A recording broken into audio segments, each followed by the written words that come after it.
कोई ईसाइयों के पास जाता है, कोई दूसरे पंथों में जाता है। क्यों जाते हैं? और जब उनसे पूछते हैं कि भाई तूने क्यों छोड़ दिया, वो कह रहे को लाभ ही नहीं हो रहा। 3 साल हो गए नाम लिए हुए, सतनाम भी ले लिया। बोले सतनाम के बाद तेरे सारे काम बन जाएंगे। एक ने तो मेरे को ये कहा, वो मेरे से भी पहले का नामदानी, और नाम नूम सब छोड़ छाड़ के मेरी एक दिन उससे मुलाकात हो गई। वो लेडीजों के पर्स वगैरह बेचता है जयपुर में। तो मैंने सत्साहिब करी, उसने मुंह मोटा कर लिया। मुझे कि इसको क्या हो गया? बोले मैं तो छोड़ दिया। क्यों? बोले क्या करें? बोले गुरुजी तो कहते हैं कि जब ही सतनाम हृदय धर्यो भयो पाप को नाश, और जैसे अनगारी चिगनी की पड़े पुराने घास। गुरुजी तो कहते हैं कि सतनाम लेते सारे पाप भस्म हो जाते हैं। मेरे तो यूं के यूं पड़े, कोई काम ही सिद्ध नहीं हो रहा। तो मैंने कहा बावड़े भाई, परमात्मा की वाणी जो है वो तो सही है, सही कह रहे हैं परमात्मा कि सतनाम लेते ही पाप कर्म जो है वो भस्म हो जाते हैं। लेकिन ये भी तो देख तेरे पाप कर्म है कितने। अब एक तो हॉस्पिटल में वो मरीज जाए जिसको खाली खांसी जुकाम है, तो वो तो हो सकता है एक रात में ठीक हो जाए, 2 दिन में ठीक हो जाए और वापस आ जाए। और एक चला जाए कोई कैंसर का रोगी, उसको 2 साल लग जाए। तो पाप कर्मों के ऊपर है ना। डॉक्टर तो दोनों का ट्रीटमेंट कर रहा है, तो उसमें डॉक्टर की गलती थोड़ी है, हमारे भी तो पाप कर्म देख। तो परमात्मा कहते हैं जब ही सतनाम हृदय धर्यो भयो पाप को नाश, जैसे चिनगारी अग्नि की पड़े पुराने घास। अब घास एक तो मान लीजिए 20 टन है और एक जो है 2 किलो है। अब माचिस तो उन दोनों को लगा दिया आपने सतनाम रूपी। अब वो जो 20 टन है उसको हो सकता है 5 दिन लग जाए जलने में, और 1 किलो अभी 5 मिनट में हो जाए भस्म। तो इसी प्रकार तू अपने पाप कर्म भी तो देख। दूसरे को उसी नाम से लाभ हो रहा है, तेरे को क्यों नहीं हो रहा? क्योंकि तेरे पाप कर्म ज्यादा है। तो बिना ज्ञान के, बिना साथ संगति के हम ऐसे परमात्मा में और उनकी वाणियों में दोष निकाल बैठते हैं। इसलिए साथ संगतियों की आवश्यकता पड़ती है। तो बहुत सारे भाई जो है पास्टरों के पास चले जाते हैं, ईसाई मिशनरियों के पास चले जाते हैं। क्योंकि आजकल क्या करते हैं, क्योंकि ये काल भगवान है ना, बहुत गुरुजी बताते काल भगवान है ना, बहुत बड़ा चालाक है, खिलाड़ी है ये। क्योंकि इस कलयुग में पाप कर्म तो है हमारे, जाहिर सी बात है, तभी तो हम भगवान को ढूंढ रहे हैं। हमने जो पुण्य थे वो तो 3 युगों में खा लिया अच्छे से। अब पाप कर्म बच गए, पाप कर्म से आएंगे हमारे रोग, कष्ट, दुविधा, और उस समय फिर ये आत्मा जो है भगवान को ढूंढती है। और जब ये निकलती है घर से बाहर, तो काल भगवान ने हर चौराहे पे ठक्कड़े कर रखे हैं। तो इस आत्मा को चाहिए तुरंत लाभ, फटाफट। उसके लिए फिर ये नहीं देखती इसके पास ज्ञान सही है या नहीं है, नाम सही है या नहीं है। लाभ मिल गया तो उसके लिए वो भगवान। तो दास ने उसको बताया कि भाई तूने क्यों छोड़ दिया? बोले कोई लाभ ही नहीं मिल रहा। तो मैंने कहा वहां क्या है? बोले मैंने देखा उनको जाते, वो तो तुरंत फटकार मारते हैं जाते ही, यीशु के नाम पे निकल जा, हे दुष्ट आत्मा, और यूं करते हैं रोज, सब नीचे गिर जाते हैं, तुरंत लाभ। उसकी इतनी मोटी आंख थी, ये हो गया वो हो गया, उसके भूत भगा दिए, उसके रोग ठीक कर दिए।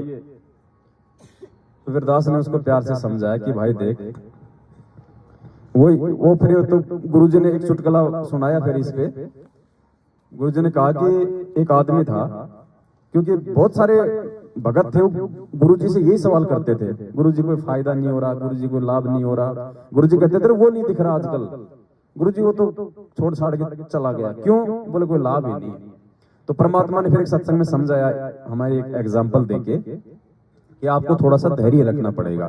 जब तक आप इस ज्ञान को अच्छे से नहीं समझोगे तो परमात्मा अपनी जो है पूर्ण पावर का जो है प्रयोग नहीं करता है। तो गुरुजी ने बताया कि एक आदमी था, वो रोजाना वो ट्रक लोड किया करता था। तो कोई समझदार आदमी, उसका दोस्त कभी उससे मिला और उसने कहा, तूने शरीर का क्या हाल कर रखा है, ये बड़ा दुबला पतला हो गया। बोले क्या करूं भाई? बोले काम तो करना ही पड़ेगा। बोले ट्रक लोड करता हूँ, बोले ये 20-50 बोरियां रोज। अच्छा अच्छा, अरे तो बोले भाई देसी घी खाया करना, देसी घी खा, ताकत आओगी शरीर में, मोटा हो जाएगा। बोले भाई नहीं। बोले क्यों? बोले मेरे को तो रोज ये ट्रक लोड करना पड़ता है भाई, मैं 800 रुपए किलो तो देसी घी लाऊं और उसको खाऊं, और वो 6 महीने बाद अपना असर दिखाए। और भाई मैं एक देसी पौवा लाता हूं 20 रुपए का, और 15 मिनट में ट्रक लोड कर देता हूं मैं। तो लोगों को चाहिए लाभ फटाफट, वो ये नहीं देखते कि वो शॉर्टकट उनके लिए वो कितना ज्यादा नुकसानदायक है। और परमात्मा हमें ये भक्ति की जो है देसी घी खिलाना चाहते हैं कि नालायक को थोड़े समय का सुख चाहिए, जब तक जी रहे हो तुम्हें तब तक लाभ चाहिए, या मरने के बाद फिर तुम्हारे को नरक चाहिए। मैं तुम्हें उस नरक से बचाने का प्रयास कर रहा हूं, इसलिए थोड़े बहुत दुख तकलीफ सहन कर लो। ये जो भक्ति है ये देसी घी है हमारी, इसको खा के फिर सदा सदा के लिए इस काल लोक के झंझटों से छूट जाओगे। लेकिन इतना विश्वास हमें इस ज्ञान बिना हो नहीं सकता, इसलिए हम लोग मार खा जाते हैं। और जो लोग इस मार्ग को छोड़ के ये बातें बोल के निकल लेते हैं इतने वर्षों बाद, फिर उनकी देखा देखी में जो नए भगत होते हैं वो बिगड़ जाते हैं कि यार जब इसी को कोई लाभ नहीं हुआ, ये तो गुरु जी के साथ में रहता था, ये तो गुरु जी को अपना बहुत ज्यादा मतलब खास बताता था, फिर हमें क्या मिलेगा। फिर अपनी नादानी के चलते वो भी काल के जाल में चले जाते हैं। तो ठीक इसी प्रकार ये पास्टरों का है। अब यहां देखो हमारे दो कंसेप्ट होंगे आज के लिए। तो परमात्मा ने बताया इन सब के विषय में कि हमने शॉर्टकट का रास्ता नहीं अपनाना है। ये शॉर्टकट का रास्ता अपना के काल क्या करता है, वो अपनी भक्ति को दृढ़ करता है। लोगों को तुरंत विश्वास हो जाएगा भाई इसके पास चमत्कार है, और चमत्कार को आज नमस्कार है। तो परमेश्वर ने गोरखनाथ जी का एग्जाम्पल दिया। 650 साल पहले गोरखनाथ जी की और परमात्मा की ज्ञान गोष्ठी हुई थी ना, तो परमात्मा ने क्या बताया एक वाणी के माध्यम से। पुण्यात्माओं ध्यान से सुनना, दो कंसेप्ट क्लियर होंगे। हम कभी भी शॉर्टकट के बारे में नहीं सोचेंगे। फिर इस भगवान को छोड़ने की, हम इस देसी घी को थोड़े से सुखों के लिए ठोकर नहीं मारेंगे हम कभी जिंदगी में भी। तो परमात्मा ने क्या कहा उस वाणी के माध्यम से कि गोरखनाथ रिद्धि सिद्धि में फूल्या नहीं समावे, मुर्दे तक को जिंदा कर दे, यो काल भक्ति दृढ़ावे। गोरखनाथ रिद्धि सिद्धि में फूल्या नहीं समावे। आज जो ये पास्टर लोग हैं, ये जो दूसरे जो ये संत हैं, जो जाते आशीर्वाद देते, ठीक कर देते हैं, फायदे हो जाते हैं, चमत्कार कर देते हैं, तो परमात्मा कहते हैं कि काल तुम्हें ठग रहा है। तुम्हारी खुद की मड़ाई है, तुम्हारी खुद की भक्ति है, जो तुम अनजाने में उन लोगों पे लुटा रहे हो। थोड़ा बहुत उनको लाभ दे रहे हो थोड़े समय के लिए, और उसके बाद तुम्हारे साथ में क्या बीतेगी तुम्हें इसका अंदाजा भी नहीं है। तुम अपनी भक्ति कमाई उन दूसरों पे तुम लुटा रहे हो। तो परमात्मा कहते हैं तो आज जितने भी जो ईसाई धर्म के अंदर जो ये पास्टर हैं, जो ये चमत्कार करते हैं ये इस प्रकार का, तो परमेश्वर ने कहा कि इनके पास तो ये रिद्धि सिद्धि है, वचन की शक्ति है, इनकी खुद की पिछले जन्म की मेरी शरण में रह के जो इन्होंने कभी थोड़ी बहुत ये कमाई की थी, आज मूर्खता में ये लुटा रहे हैं। तो परमात्मा कहते हैं गोरखनाथ रिद्धि सिद्धि में फूल्या नहीं समावे, मुर्दे तक को जिंदा कर दे, यो काल भक्ति दृढ़ावे। इस प्रकार से ये लोग तो इस काल भगवान की भक्ति को और ज्यादा जो है उदृढ़ कर रहे हैं, मेरे मार्ग में बाधा उत्पन्न कर रहे हैं। तो ज्ञान चर्चा हुई थी ना वहां पे गोरखनाथ जी की और परमात्मा की, कबीर जी की हुई थी ना। भगत जी सबसे ज्यादा सुस्त अपनी संगत है। अरे हुई थी ना, तो नींद आ रही तो सो जाओ, कोई दिक्कत नहीं, बाकी का वो कल कर लेंगे। थोड़ा बहुत आदमी में जोश भी होना चाहिए भाई, मैं थोड़ा इतना परमात्मा बुला रहे हैं तो मेरे को भी थोड़ी हिम्मत चाहिए ना। एक नेता जो है आधे घंटे तक बोलता है, उसको कोई मतलब 50 जो है तालियां मिलती है, तब जाके उसका थोड़ा बहुत बोलने का जी करता है। हाँ, तो थोड़ा सा नाड़नोड़ी हिला दिया करो ताकि मुझे लगे कि तुम जीवित हो। अब तुम्हारा भी मनोरंजन मुझे करना पड़ता है, ठीक है जी। तो परमात्मा कहते हैं गोरखनाथ रिद्धि सिद्धि में फूल्या नहीं समावे, मुर्दे तक को जीवित कर दे, यो काल भक्ति दृढ़ावे। आगे क्या कहा परमात्मा ने वो आप स्वयं सुनिए।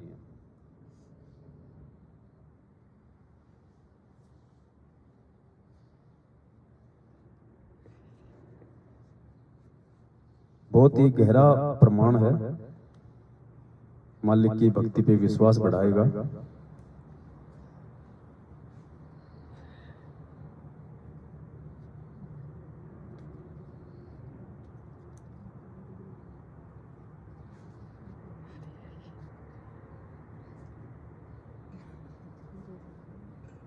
क्या कह रहे हैं परमात्मा? साहेब कबीर आजा आत्मा तो है पुकारती, तेरे हाथ में चाबी हो सतगुरु सतलोक द्वार की। गोरखनाथ रिद्धि सिद्धि में फूला नहीं समावे मुर्दे तक को जीवित करके यो काल भक्ति दरड़ावे। अब आगे देखना, आगे की लाइन हमारी आंखें खोल देंगी। तेरे हाथ में चाबियो सतगुरु आजा आत्मा तोहे पुकारती। तेरे हाथ में चाबियो सतगुरु सतलो। अच्छा, एक चीज का तो आप सबको पता ही होगा, जब गोरखनाथ जी की और कबीर परमात्मा की ज्ञान गोष्ठी हुई थी और जब रिद्धि सिद्धि हर चीज में गोरखनाथ जी फेल हो गए, तो गोरखनाथ जी ने क्या किया था? फिर भक्ति स्वीकार की ना। उसी समय कबीर जी से नाम ले लिया था ना, उनकी शरण में आ गए थे ना। कबीर जी उस समय सतगुरु रूप में थे ना। उस समय वो कबीर कौन था, ये देखना आप आगे। गोरखनाथ रिद्धि सिद्धि में फूला नहीं समाव मुर्दे तक को जीवित करते काल भक्ति दरड़ाव से। गोरखनाथ रिद्धि सिद्धि में फूला नहीं समाव मुर्दे तक को जिंदा कर दे काल भक्ति दरड़ावे। रामपाल सतगुरु की शरणा पावे डोरी मकर तार की। उसने किसकी शरण पाई? रामपाल सतगुरु की शरणा पावे वो गोरखनाथ। उस समय गुरु जी कह रहे कि मैं था वो कबीर उस समय। रामपाल सतगुरु की शरणा पावे डोरी मकर तार की। तेरे हाथ में चाबी हो सतगुरु। हर शब्द के अंड में परमात्मा एक संकेत छोड़ते हैं ना। तो परमेश्वर कह रहे कि उस समय गोरखनाथ को दीक्षा देने वाला मैं ही था, संत रामपाल। फिर सुनना ध्यान से। तेरे हाथ में चाबी हो सतगुरु सतलो। गोरखनाथ रिद्धि सिद्धि में फूला नहीं समाव मुर्दे तक को जीवित करते काल भक्ति दरड़ाव से। गोरखनाथ रिद्धि सिद्धि में फूला नहीं समाव मुर्दे तक को जिंदा कर दे काल भक्ति दरड़ावे। रामपाल सतगुरु की शरणा पावे डोरी मकर तार की। तेरे हाथ में चाबियो सतगुरु सतलोक साहेब कबीर आजा तो। बताओ कोई संशय है मन में?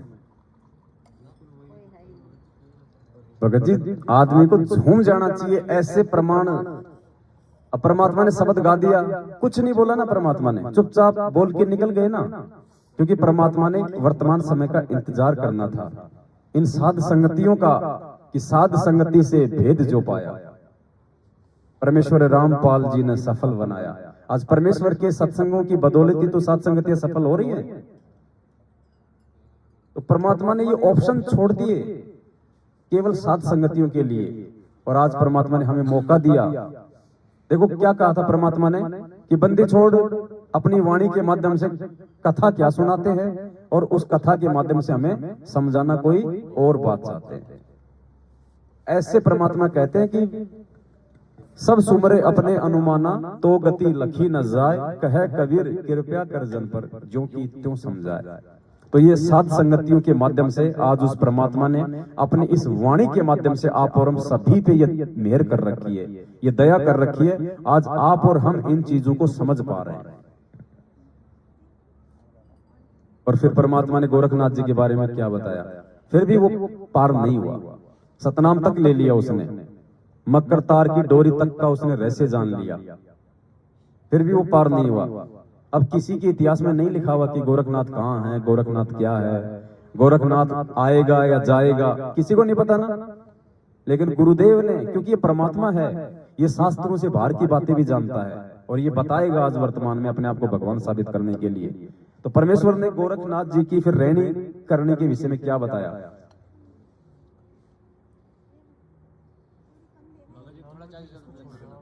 देखो क्या कह रहे हैं परमात्मा, जबकि ये किसी भी शास्त्र में नहीं लिखा हुआ कि आगे गोरखनाथ के साथ में क्या होगा, वो पार हुआ या नहीं हुआ। केवल सतगुरु रामपाल जी भगवान ने बताया, इससे ये भगवान साबित होता है। सुनिए ध्यान से, थोड़ा ध्यान से सुनना। ये देखो, ये ऐसी बातें हैं जो आपको कहीं नहीं मिलेंगी, ना आपको वैष्णव पंथ की किसी भी पुस्तक में मिलेंगी, ना आपको मतलब किस जो मानते हैं, जो गोरखनाथ जी को मानते हैं, जो अन्य को मानते हैं, उनके संप्रदाय में भी आपको ये रहस्य नहीं मिलेंगे। उनको खुद को नहीं पता इन बातों का, और ना ये किसी शास्त्र में जो है वो लिखा हुआ है। लेकिन परमात्मा ने आके हमें सरल तरीके से बता दिया और चुपचाप निकल गए आगे, ताकि मेरे बच्चे फिर इन बातों पे साथ संगति में डिस्कस करेंगे। उस समय फिर इनकी आत्मा को और ज्यादा रिचार्ज करूंगा। तो परमात्मा ने गोरखनाथ जी के रहने करने के विषय में फिर क्या बताया, जो सतनाम तक लेके वे रह गए थे, आगे क्या होगा गोरखनाथ जी के साथ। बोलो सतगुरुदेव की जय हो। अब गरीबदास जी महाराज कहते हैं, चारों युग के योग को भाई खाए जा रहा था काल, और सतगुरु नाम सुनाइया जब टूटा जंजाल। कबीर साहब ने नाम दिया जब उसका झंझट मिटा गोरख। अब क्या कह रहे हैं परमात्मा। अब जैसे बहुत सारे भाई बहन क्या कह देते हैं, अरे गुरुजी ने कह दिया अर्जुन सर्जुन पार हो गए, गरीबदास जी से नाम ले लिया, पार हो गए वो तो। अच्छा, गुरुजी कहते मीरा तो पार हो गई। अच्छा, गुरु कहते हैं रविदास जी तो पार हो गए भाई, गणिका तो पार हो गई।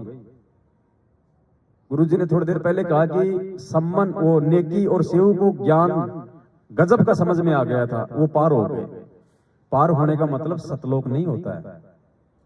पार होने का मतलब है, हमने इसको ज्ञान से समझना है। दो प्रकार हैं यहां पे। जिन आत्माओं ने आज से पहले उस परमेश्वर की शरण प्राप्त करके, क्योंकि पार तो हुई नहीं, वो कोई सेव सम्मन जो नेकी थे वो 64 लाख में तो थे, और मालिक ने क्या कहा, फेल हो गए 64 के 64। फिर परमात्मा कहते हैं कि उनको ज्ञान, उनको गजब का हो गया और वो पार हो गए।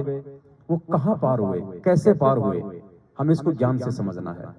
दो प्रकार के भगत होते हैं, एक तो आप और हमारे जैसे नीच प्राणी, जो उस समय पता नहीं उस परमात्मा को क्या क्या कहा होगा।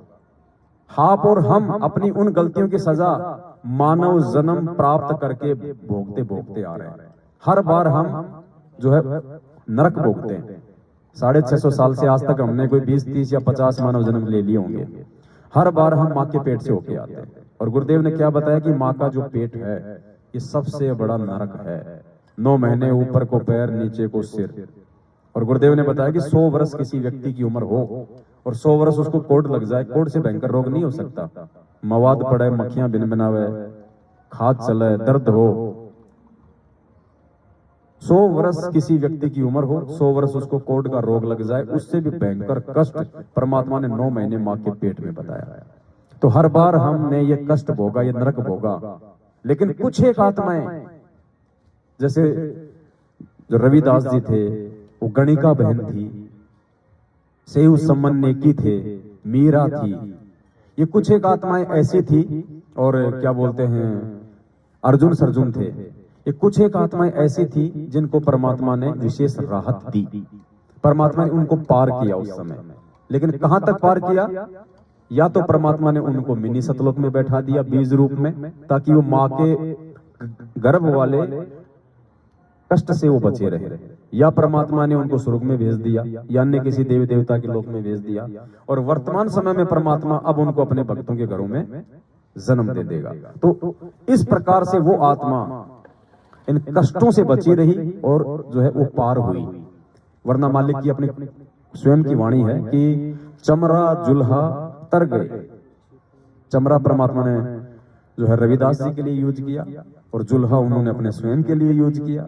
चमरा जुल्हा तर गए और छिपा नाई रे, गणिका चढ़ी विमान में सुरगापुर धाई रे। कहां तक गई थी, सुरग तक। ऐसे ही परमात्मा, देखो पार होने का जहां परमात्मा जिक्र करते हैं उसका मतलब सतलोक नहीं होता है।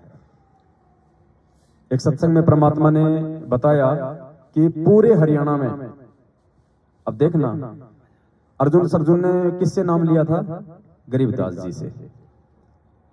और स्वयं जो गरीबदास जी के जो भगत थे उनके विषय में क्या बताया है, परमात्मा ने बताया कि पूरे हरियाणा में 2 संतों के पार होने का प्रमाण मिलता है।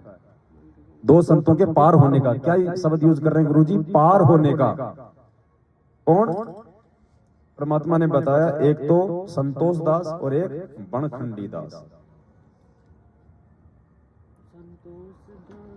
क्या कह रहे हैं परमात्मा देव? और मालिक की वो वाणी भी तो है, संतोष दास को पार किया और बनखंडी का उद्धार किया, एक भुमड़ भगत से प्यार किया जो शरणा तेरी आया। सत कबीर दवारे तेरे पे एक दास भिखारी। क्या कहा मालिक ने? संतोष दास को पार किया और बनखंडी का।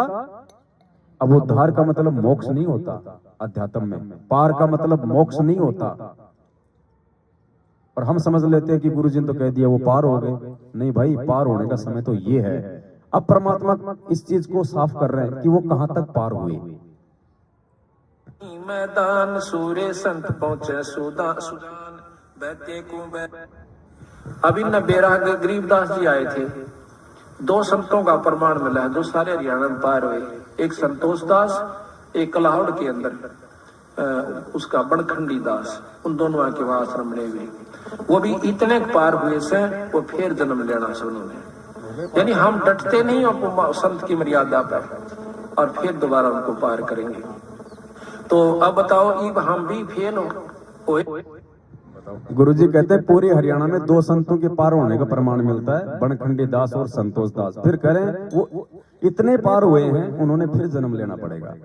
तो अर्जुन सर्जुन को गरीब दास रूप में परमेश्वर कबीर जी ने केवल मोक्ष का अधिकारी बनाया था, यानी उनकी बैटरी रिचार्ज की थी परमात्मा ने, ताकि इस पिछली पीढ़ी तक उनको मानव जन्म मिल जाए। अब हैं वो कहीं बैठे हैं। तो इसी प्रकार गोरखनाथ पार हुआ या नहीं हुआ, उसके विषय में परमात्मा क्या संकेत कर रहे हैं, ये कोई नहीं बताएगा, केवल परमात्मा ही बता सकता है इन दुनिया वालों को। इससे यह साबित होता है कि संत रामपाल जी भगवान हैं, जिन्होंने वो बातें भी बताई हैं जो शास्त्रों में नहीं है। नाथिया का कि गोरखनाथ जी चार बोलो सतगुरुदेव की जय हो। अब गरीबदास जी महाराज कहते, चारों युग के योग को भाई खाए जा रहा था काल, और सतगुरु नाम सुनाइया जब टूटा जंजाल। कबीर साहब ने नाम दिया जब उसका झंझट मिटा गोरखनाथ जी का। कि क्या मिटा गोरखनाथ जी का? झंझट मिट गया गोरखनाथ जी का। अब हम तो तुरंत समझ लेते हैं सतलोक चला गया गोरखनाथ, झंझट मिट गया। क्या झंझट मिट गया? अब देखना, कबीर साहब ने नाम दिया जब उसका झंझट मिटा गोरखनाथ जी का। कि गोरखनाथ जी चारों युग में योगी रहे आप। अब कुछ दिनों के बाद जब ये समाप्त हो जाएगी आपकी सिद्धि, आप दोबारा इस जन्म मरण के चक्कर में आओगे। अब भी गोरखनाथ जी की जो करनी कर रखी है, उसके मन में विश्वास इतना जरूर हो गया कि सत नाम सत रास्ता कबीर साहब का है, लेकिन पूर्ण विश्वास नहीं हो पाया। इसकी वजह से उसको एक गेड़ा फेर देगा कबीर साहब। कहते हैं गोरखनाथ जी जब सतयुग शुरू होगा, उसमें 1 लाख वर्ष तक दिल्ली का राज करेंगे और ब्रह्मचारी रहेंगे। 1 लाख वर्ष वही गोरखनाथ जी आकर दिल्ली का राज करेगा। अब बताओ, 1 लाख वर्ष तक दिल्ली का राज करेगा, राजा बनेगा। और परमात्मा क्या कहते हैं? तपेश्वरी सो राजेश्वरी और राजेश्वरी सो नरकेश्वरी। अब कहां उद्धार हो जाएगा राजा का? तो ये परमात्मा ही बताते हैं ये सारी चीजें, ये बातें। भले ये गरीबदास जी के ग्रंथ शामिल लिखी हुई हैं, लेकिन ये भेद कौन बताया? आके आज सतगुरु ने बताया। तो ये असली कबीर परमात्मा भाई, ये असली आम है। ये पोथी में नहीं मिलेगा, ये कबीर सागर में नहीं मिलेगा, ये फोटो में नहीं मिलेगा। इसलिए परमात्मा ने उसको हटवा दिया अपने सत्सेवक बच्चों के घरों से कि बच्चों भक्ति करो, धन इकट्ठा करो और आम खाओ, मंडे में आओ सात संगतियों में। तो इसलिए परमात्मा ने सात संगतियों। 2 घंटे का हो गया तो कोई फिल्म थोड़ी है कि 2 घंटे चलेगी, है यार? ऐसे थोड़ी होता है भाई। मतलब तुम तो ये इंतजार कर रहे थे कि कब 2 घंटे और कब जाके बताएं। खाली तो है ना भाई, खाली तो है ना, इसलिए। अच्छा, उसके लिए क्या? ठीक है। नहीं वैसे तो सुबह तक चल रहा तो सुबह तक चल जाए पर वो जीबी होनी चाहिए। अब देखो क्या कह रहे हैं परमात्मा, गुरु जी क्या कह रहे हैं, विचार करना इन बातों पे, तब हमारा विश्वास दृढ़ होगा कि ये कौन है। गुरु जी कह रहे हैं कि दास का जन्म भले हिंदू इसमें हुआ है, और दास को ये ना समझना कि खाली एक हिंदू धर्म के ही सदग्रंथों को जानता है। गुरु जी कह रहे हैं दास इस दुनिया के सभी ग्रंथों को जानता है।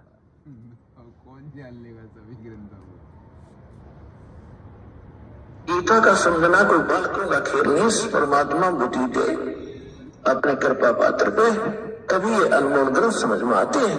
और टीचर उसको कहते जो हमारे सिलेबस को ठीक से जाने, वो टीचर का जो सिलेबस का ज्ञान नहीं सुना रहा है तो टीचर नहीं है। तो जितने भी आज तक धर्मगुरु किसी भी धर्म के हैं उनको अपने सिलेबस का ज्ञान वर्तमान वालों को नहीं है। इस दास रामपाल दास के अतिरिक्त विश्व में नहीं है। ये कद्दे समझ मार्ग होता है।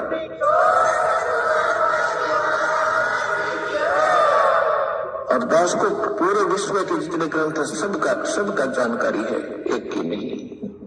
क्योंकि हमारा जन्म तो हिंदू धर्म में हुआ, केवल हिंदू धर्म के शब्द ग्रंथ नहीं, पूरे विश्व के जितने भी धर्म ग्रंथ हैं सबकी जानकारी दास को दी है कबीर भगवान ने, उस परमात्मा दी। विश्व के सभी धर्मों की जानकारी है ना। अब चाइना के धर्म ग्रंथ कौन सी भाषा में है? मिस्र के धर्म ग्रंथ कौन सी भाषा में होंगे? मिस्री। तो मतलब ये संकेत दे रहे हैं परमात्मा कि खाली ये ना सोचना कि मैं खाली वेद और ये पुरानी दिखा रहा हूँ, ये पुरानी दिखा रहा हूँ तुम्हें, ये कबीर सागरी दिखा रहा हूँ। गुरु जी कह रहे हैं इस दास को विश्व के सभी धर्म ग्रंथों की जानकारी है। अब सभी धर्म ग्रंथ को हिंदी में तो है नहीं, तो ये वही कबीर परमात्मा है जो 650 साल पहले आए थे। और 650 साल पहले क्या करता था वो परमात्मा?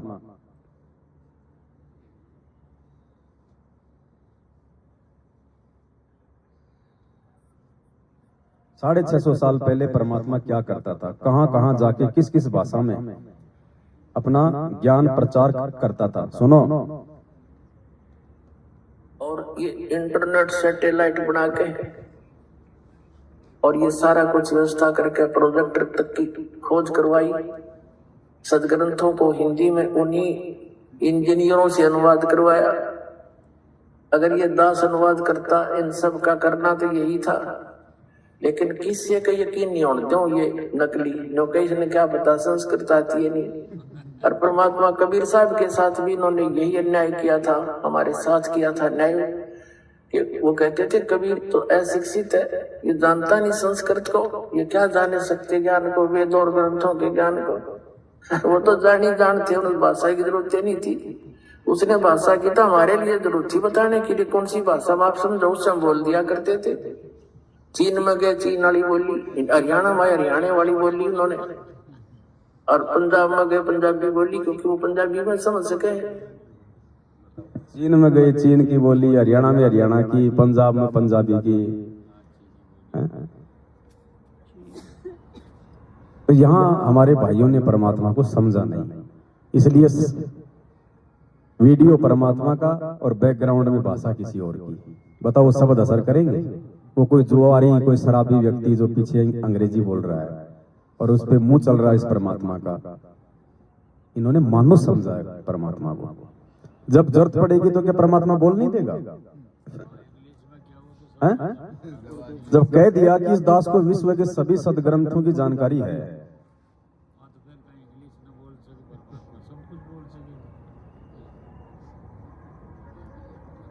देखो परमात्मा ने क्या कहा इस सत्संग में कि जो गरीबदास जी का जो ग्रंथ साहब है इसमें विश्व की सभी भाषाओं का समावेश है। बताया ना परमात्मा ने, अरबी फारसी सबका है इसके अंदर। और यहाँ क्या कह रहे हैं, ये थोड़ा ये सुन लो पहले। तमाखू की बैंत, ये सुनन की बात है। तमाखू कसीद तमा मस्त है, लुजित न सीरी कुएती न कैफ। ये भाषा जो से मिली जुली है, फारसी उर्दू। अब आगे इसका वर्णन होगा। मरहोद मकरूद पीवे शराब, होगा सरे बीच खाना खराब। सरा कहें स्वर्ग को, भगवान के दरबार में। कुटन कलाहीन जुग जुग कलेश, भाई सुखन मान मेरा मैं कहता हमेश। उसका अनुवाद कर गए और पहले क्या बोल गई, उर्दू और फारसी है, और उसका मालिक ने सरा का मतलब वो दे दिया। एक होती है सुरा, वो तो यहाँ का शब्द है, एक होती है सरा, ये फारसी का शब्द है, और मालिक ने इसका वो दे दिया एग्जाम्पल कि सरा किसको कहते हैं। और अब क्या कह रहे हैं आगे परमात्मा कि ना हमको अरबी आती ना हमको फारसी आती। ये कबीर अल्लाह है उतरे का सीधाम, गरीबदास सिकंदर यूं कहे हम झगड़े मरे बेकाम। ये पूर्ण ब्रह्म है, सारी सृष्टि के रचनहार कुल मालिक कबीर परमेश्वर है। हम इनको नहीं पहचान सके, उस समय परमात्मा ने जो ज्ञान दिया था ये दास आपको वही ज्ञान आज प्रचार कर रहा है। इतना अवश्य दास पर मेहर की प्रभु ने कि हमारे जैसे तुच्छ बुद्धि जीव संज्ञा में जन्मे इस प्राणी को सभी सदग्रंथों का रहस्य बता दिया। न हम संस्कृत से परिचित हैं और न हम किसी अरबी या फारसी किसी अन्य भाषा से परिचित हैं। इतना अवश्य किया प्रभु ने कि जो वेदों के संस्कृत के ज्ञाताओं ने जैसा भी वेदों को पढ़ा जाना, उनका अनुवाद कर रखा है हिंदी में। हम हिंदी से परिचित हैं, हम इंग्लिश से परिचित हैं, और अपनी मातृभाषा जो लोकल भाषा इससे भी परिचित है। गुरु जी कहते हैं ना हम संस्कृत से हम परिचित हैं, ना हम अरबी से परिचित हैं, ना हम फारसी से परिचित हैं। और वहां परमात्मा ने पूरे ग्रंथ साहिब का अनुवाद कर दिया जो विश्व की सभी भाषाओं से युक्त है। हम संस्कृत नहीं जानते, और वेदों में संस्कृत के ज्ञाताओं ने जो गलतियां कर रखी है उसको आज किसने सुधारा? गीता जी के अनुवाद में जिन्होंने गलतियां कर रही वो किसने सुधारी? उनका वास्तविक अनुवाद संस्कृत के श्लोकों का आज किसने किया? तो कौन है ये? ऐसे छुपाता अपने आप को। अब ये इन्होंने गुरु जी के वीडियो में अंग्रेजी लगा दी ना, आपने देखे होंगे ना वीडियो, सत्संग गुरु जी का, पीछे आवाज किसी और की आती है अंग्रेजी में, धन्ना नक सहज फलाना दिखना तिखना बोलते हैं ना। मराठी में भी हर चीज में कर दी। अब देखो गुरु जी क्या कहते हैं।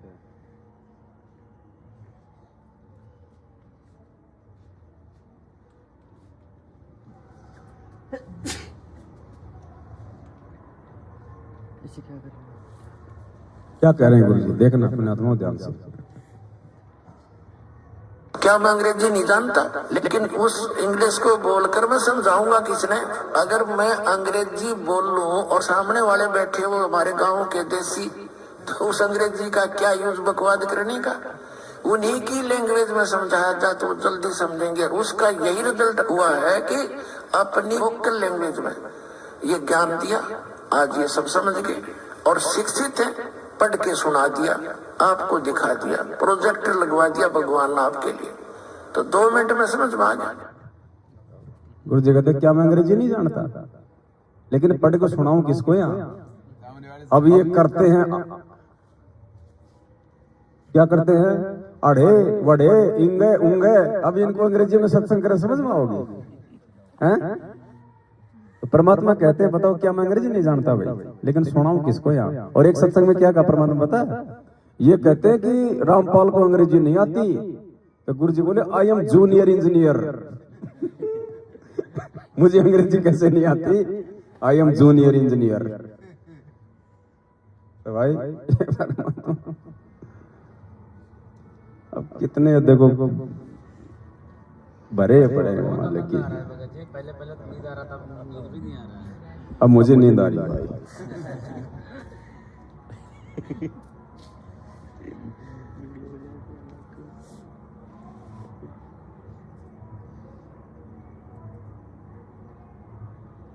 पागलों के वार्ड में ड्यूटी लग रही है परमात्मा। पागलों के वार्ड में यार। अब बहुत हैं परमात्मा की दया से, मालिक दया बख्शते हैं, दास काट काट के रख लेता है, फिर परमात्मा सद्बुद्धि देते हैं।